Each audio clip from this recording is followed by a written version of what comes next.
Many of you have requested me to do an episode on poetry, so here it is. In today's video, we look at the poetry of 5 Indian English poets: Sarojini Naidu, Kamala Das, Nissim Ezekiel, Keki Daruwala and Vikram Seth. Of course, I just give you a little taste of the poetry of each of these marvelous poets. Perhaps you'll be inspired to look up more of their work. Much of it is available online.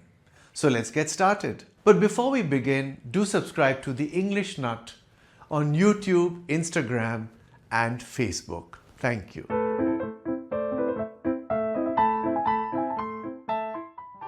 Indian English poetry is a vibrant canvas painted with diverse voices, each reflecting unique perspectives on identity, culture and the human condition. Let's begin in 1965. Kamala Das, a revolutionary feminist voice in Indian English poetry, defied societal expectations and carved her identity through her powerful words.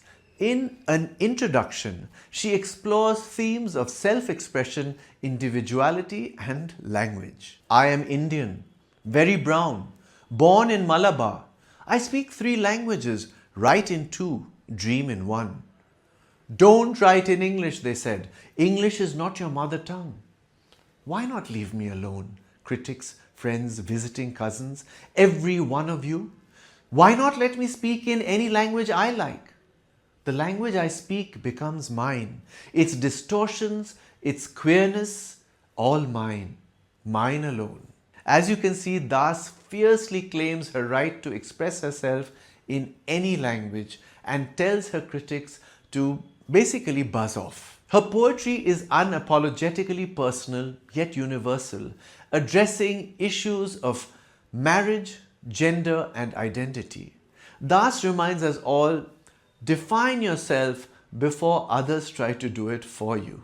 Kamala Das's Summer in Calcutta is a celebration of sensuality and passion wrapped in vivid imagery. What is this drink but the April sun, squeezed like an orange in my glass? I sip the fire, I drink and drink again.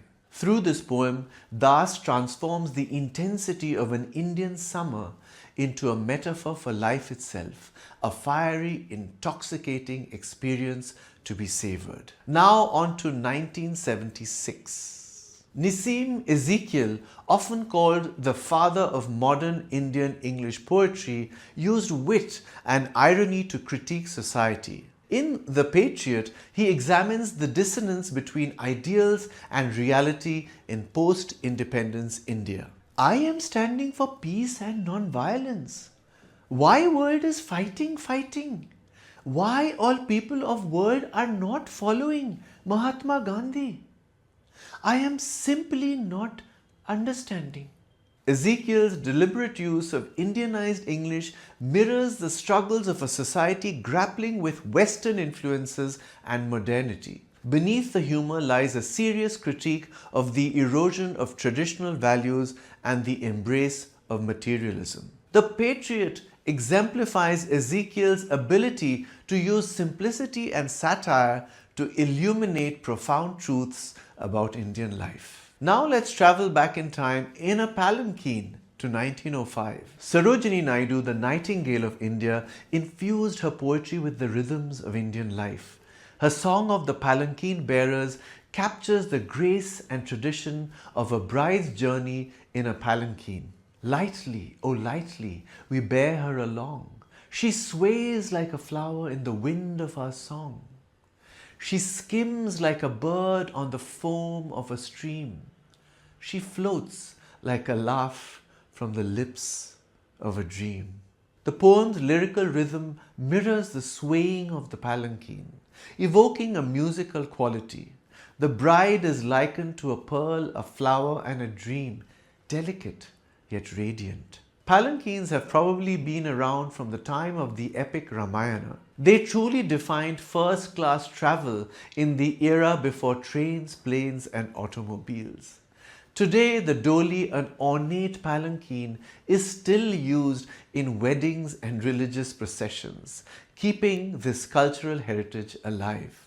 Naidu's poetry celebrates these timeless traditions with elegance and charm. Now let's zip forward to the 1980s and 90s. K.K. N. Daruwala's poetry often delves into existential themes, reflecting his unsentimental view of life. In The Keeper of the Dead, he critiques the performative nature of mourning. I can bear the dead. It is the living who drain me out, coffins of emptiness draped in flags, grievers without grief. Daruwala contrasts the dignity of death with the insincerity of the living, portraying the keeper of the dead as a figure burdened not by mortality but by hollow rituals. His stark imagery and unsentimental tone remind us of the deeper truths behind rituals, challenging us to confront the emptiness within. In The Mapmaker, Daruwala explores the creative and symbolic act of charting unknown territories. Perhaps I'll wake up on some alien shore in the shimmer of an aluminium dawn, to find the sea talking to itself and rummaging among the lines I've drawn, looking for something, a voyager perhaps? And deep in the night, in the clarity of dream, the seafarer will garner his rewards, raking in his islands like pebbles from a stream. His lines evoke the dreamlike quality of exploration, where maps are more than tools, they are acts of imagination. And the territory being explored is not the world out there, but the one deep within ourselves. And finally, we have Vikram Seth. The Golden Gate, a novel he wrote entirely in verse, is a remarkable blend of humor, philosophy, and lyrical storytelling. In it, Seth captures modern relationships and timeless truths. The following quote reflects his playful yet self-aware approach to the book, in which he experiments with the unconventional form of a novel written entirely in rhyming tetrameter sonnets. The truth is, I can't justify it, but as no shroud of critical terms can save my corpse from boring worms, I may as well have fun and try it. If it works, good, and if not, well, a theory won't postpone its knell. I must admit that I love this charming book and would highly recommend that you read it. And now we come to the last verse of this episode. It's also from Vikram Seth. All you who sleep tonight far from the ones you love, no hand to left or right and emptiness above, know that you aren't alone. The whole world shares your tears, some for 2 nights or 1, and some for all their years. This poignant verse speaks to the shared experience of loneliness, offering solace in its recognition of universal sorrow. Indian English poetry is a treasure trove of voices that celebrate identity, challenge norms, and reflect on the human condition. From Kamala Das's fiery self-expression to Sarojini Naidu's lyrical grace, from Nissim Ezekiel's ironic wit to K.K. N. Daruwala's existential depth and Vikram Seth's innovative brilliance, these poets invite us to explore, question, and connect.